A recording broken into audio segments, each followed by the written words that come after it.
Quinnipiac season finally comes to a close tonight in Newark. It's a 92-81 final to the NJIT Highlanders. He's Josh Silverman. I'm Brian Schwartz, and welcome to the Rebound on Q30 Sports. Josh, it was a tough game for Quinnipiac right from the start. They couldn't get it going at all, and they ultimately fall. Yeah, Brian, NJIT came out of the gate firing. Quinnipiac was able to tie it up at 17 a little bit through the first quarter.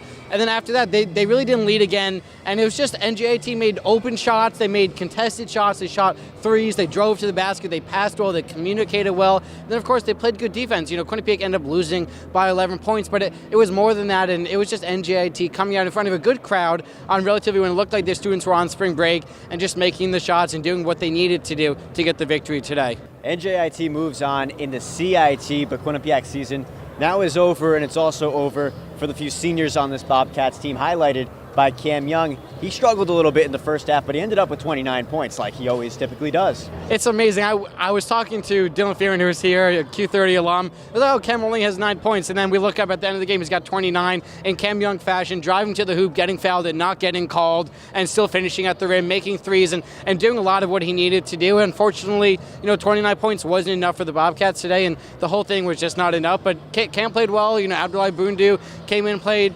relatively well. Aaron Robinson, 11 points off the bench. That was big for the Bobcats to get back into the game, but ultimately, they fell short. And Young's final game, Aaron Robinson's final game with Quinnipiac, Abdullahi Bundu's final game with Quinnipiac, they will move on, they will graduate. But for Quinnipiac, they still have a young core in place with Rich Kelly, Jacob Rigoni, Tyrese Williams, Kevin Marfo leading the force, and it's a bright future for the Bobcats. The future is very bright for this team. I mean, there are even players you didn't mention, Ty Pickron and Jacob Rigoni, players that can score. Kevin Marfo is fantastic on the boards. They have great recruits coming in. This program will only get better. It's just a shame that Cam Young and the seniors that you mentioned that have played such a big part in building up this program, especially in the last 2 years under the Baker Dunleavy era, won't be able to reap those rewards, but they'll be able to watch them afar as the other players do.